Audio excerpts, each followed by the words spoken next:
राष्ट्रीय लोक मोर्चा यानी कि आरएलएम के प्रमुख उपेंद्र कुशवाहा की नाराजगी दूर हो गई है। बीजेपी के राष्ट्रीय महासचिव और बिहार प्रभारी विनोद तावड़े ने दिल्ली में उपेंद्र कुशवाहा से मुलाकात की।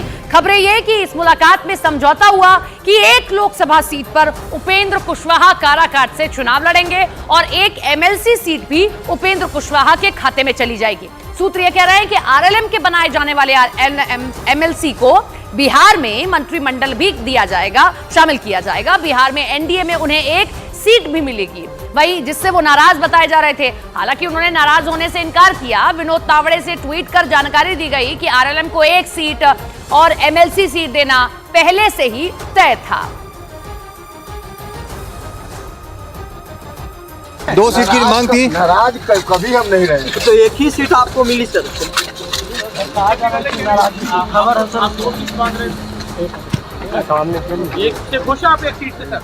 सर एक सीट से खुश हैं?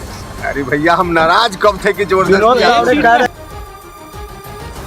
चुनाव अभी शुरू भी नहीं हुए कि बिहार में सियासी उलटफेर का दौर जारी है। जेडीयू के राष्ट्रीय महासचिव रहे अली अशरफ फातमी ने पार्टी से इस्तीफा दे दिया। आज दोपहर वो आरजेडी में शामिल हो रहे हैं। लालू यादव और तेजस्वी यादव की मौजूदगी में वो आरजेडी की सदस्यता ले लेंगे। लोकसभा चुनाव के मुहाने पर सभी पार्टियां खड़ी हुई हैं, लेकिन बिहार में अलग ही तरीके की राजनीति चल रही है। वहां पर सियासी उलटफेर ये होता है कि जेडीयू के राष्ट्रीय महासचिव रहे हैं अली अशरफ फातमी और अब वो जेडीयू का दामन छोड़ आरजेडी यानी कि लालटेन हाथ में लेने जा रहे हैं। लालू यादव और तेजस्वी यादव की मौजूदगी में वो आज आरजेडी की सदस्यता ले लेंगे।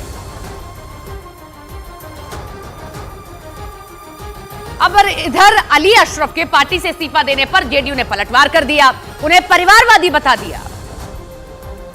फातमी साहब को अगर नैतिक मूल्य समझ में आता रक्षा करने की बात, जब उनको फायदा लेने की बात हुई तो दरभंगा ग्रामीण से अपने बेटा को उम्मीदवार जनता दल यू का बना लिए। जब केवटी से एमएलए थे, पार्टी में आए और यहाँ पे उम्मीदवार दरभंगा ग्रामीण से बना, वहां पे बेटा को टिकट दिलवाए। एक जनता दल यू के जो कार्यकर्ता थे, एक सिपाही थे, उनका टिकट काट कर अपने बेटा को चुनाव लड़ाए और जब हार गए उसके बाद फिर पार्टी में आप ब्लैकमेल करने का शुरू किए। राजस्थान में इधर चुनावों की तरफ कांग्रेस बढ़ रही है, उसका कुंडा छोटा होता चला जा रहा है। खबर यह है कि पूर्व केंद्रीय मंत्री जसवंत सिंह के बेटे बाड़मेर से पूर्व सांसद और कांग्रेस के नेता मानवेंद्र सिंह जल्द ही बीजेपी ज्वाइन कर सकते हैं। एक रोज पहले जोधपुर के एक होटल में मानवेंद्र सिंह ने मुख्यमंत्री भजनलाल शर्मा से अकेले में मुलाकात की। इस मुलाकात के बाद ही से ही कयास लगाए जा रहे हैं कि मानवेंद्र सिंह कांग्रेस को बड़ा झटका देने की तैयारी में। इससे पहले मानवेंद्र सिंह कांग्रेस की पहली लिस्ट में जो नाम आए नहीं होने से खफा चल रहे थे। मानवेंद्र सिंह बाड़मेर से टिकट चाहते थे, जबकि कांग्रेस बाड़मेर से उम्मीदवार को टिकट देने पर विचार कर ही रही है। अभी राजस्थान में कांग्रेस नेता मानवेंद्र सिंह के बीजेपी में शामिल होने के कयास पर बीजेपी और कांग्रेस दोनों तरफ से रिएक्शन आए हैं। राजस्थान के सीएम भजनलाल शर्मा ने कांग्रेस को डूबती हुई नाव करार दे दिया, तो कांग्रेस ने पार्टी छोड़ने वालों को डरपोक कह दिया है। पहले तो कहते थे कि कांग्रेस की नाम में छेद नहीं हुआ है, वो नाव ही डूब रही है। अब डूबती नाव में कौन बैठेगा? परिवार के सामने चुनौती हो और चुनाव की चुनौती चल रही हो, तब आप यदि छोड़ कर भाग रहे हैं युद्ध शुरू होने से पहले, इसका मतलब आप जैसे लोग डरपोक हैं। जो किसी भी विपरीत परिस्थिति जब शुरू होती है, युद्ध शुरू होता है चुनाव जैसा, तो आप भाग कर जाने लगते हैं। ऐसे लोगों से कोई ज्यादा फर्क नहीं पड़ता है। इधर खबर यह कि राजस्थान में बीजेपी को भी झटका लग सकता है। कोटा डिवीजन के बीजेपी नेता प्रहलाद गुंजल आज कांग्रेस में शामिल हो सकते हैं। सूत्र दावा कर रहे हैं कि प्रहलाद गुंजल की कांग्रेस हाईकमान से बात हो चुकी है और दिल्ली में कांग्रेस अध्यक्ष मल्लिकार्जुन खड़गे की मौजूदगी में कांग्रेस में शामिल होंगे। कांग्रेस प्रहलाद गुंजल को कोटा लोकसभा सीट से लोकसभा अध्यक्ष ओम बिरला के सामने टिकट देकर उतार सकती है। गुंजल वसुंधरा राजे सिंधिया के करीबी नेता माने जाते हैं, लेकिन कोटा बीजेपी की सियासत में प्रहलाद गुंजल और ओम बिरला धुर विरोधी रहे हैं, जिसका फायदा कांग्रेस उठाना चाहती है।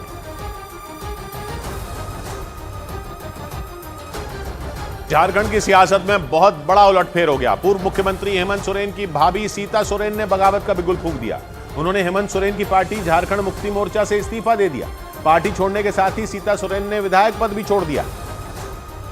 लेकिन सियासी हलचल तब और तेज हो गई जब अपने इस्तीफे के कुछ ही घंटे बाद सीता सोरेन बीजेपी में शामिल हो गई। दिल्ली में बीजेपी नेता विनोद तावड़े और लक्ष्मीकांत वाजपेयी ने उन्हें पार्टी की सदस्यता दिलाई। हम झारखंड में अभी शक्तिशाली हो रहे हैं और इसलिए मैं बहन सीता सोरेन जी का स्वागत करता हूँ। अपने इस्तीफे में सीता सोरेन ने अपना दर्द बयां किया। उन्होंने अपने खिलाफ जेएमएम में गहरी साजिश किए जाने के आरोप लगाए। लोकसभा चुनाव से ठीक पहले सीता सोरेन की बगावत को सोरेन परिवार और झारखंड मुक्ति मोर्चा के लिए एक बड़ा झटका माना जा रहा है। सोरेन परिवार में बगावत के बीज उसी वक्त पड़ गए थे जब हेमंत सोरेन को जेल हुई थी। फरवरी महीने में ईडी ने भ्रष्टाचार के आरोप में हेमंत सोरेन को गिरफ्तार करके जेल भेज दिया था। और हेमंत सोरेन के जेल जाने के बाद चंपाई सोरेन को झारखंड का नया सीएम बना दिया गया था। जबकि सोरेन परिवार की बड़ी बहू सीता सोरेन ने भी सीएम की कुर्सी पर दावा किया था।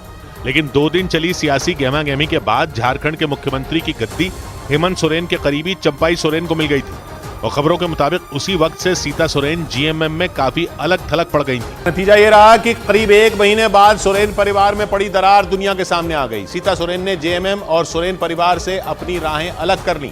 परिवार और पार्टी से दूरी बनाने के साथ ही उन्होंने जमकर अपनी भड़ास निकाली और आरोप लगाया कि जेएमएम में लगातार उनकी उपेक्षा हो रही थी, जबकि वो झारखंड के सबसे ताकतवर सियासी परिवार की बड़ी बहू हैं। हम ऐसे जगह में रह करके क्या करेंगे जहां से मेरा कोई बात ही नहीं चल रहा है, कोई सुनवाई ही नहीं हो रहा है। सीता सोरेन झारखंड मुक्ति मोर्चा के संस्थापक और पूर्व मुख्यमंत्री शिबू सोरेन के बड़े बेटे दुर्गा सोरेन की पत्नी है। दुर्गा सोरेन शिबू सोरेन की 4 संतानों में सबसे बड़े थे। 2009 में उनकी मौत हो गई थी। यानी रिश्ते में सीता सोरेन पूर्व मुख्यमंत्री हेमंत सोरेन की भाभी हैं। लेकिन खबरों के मुताबिक पिछले कुछ दिनों से पारिवारिक रिश्ते में पड़ी दरार बढ़ती ही जा रही थी और सोरेन परिवार में उत्तराधिकारी की लड़ाई इस कदर बढ़ी कि सोरेन परिवार बंट गया। दुर्गा सोरेन के निधन के बाद सीता सोरेन ने दुमका जिले की जामा विधानसभा सीट से चुनाव जीता था। इसके बाद वो इसी सीट से 2014 और 2019 में भी लगातार विधायक चुनी गई थी। और झारखंड मुक्ति मोर्चा ने सीता सोरेन को राष्ट्रीय महासचिव भी नियुक्त किया था। लेकिन कहते हैं कि उत्तराधिकारी की लड़ाई लड़ रही सीता सोरेन की नजरें हेमंत सोरेन के जेल जाने के बाद झारखंड के मुख्यमंत्री की कुर्सी पर थीं।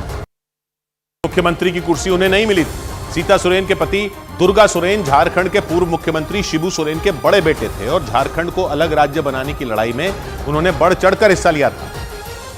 और कहा तो यह भी जाता है कि शिबू सोरेन के बाद दुर्गा सोरेन को ही झारखंड के मुख्यमंत्री की कुर्सी मिलने वाली थी।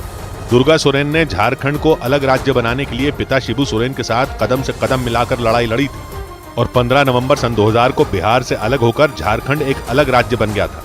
इसके बाद झारखंड मुक्ति मोर्चा के साथ पूरे राज्य में दुर्गा सोरेन का राजनीतिक कद तेजी से बढ़ा।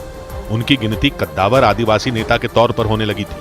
कहते हैं कि गुरुजी यानी शिबू सोरेन भी दुर्गा सोरेन को ही अपना सियासी उत्तराधिकारी बनाना चाहते थे।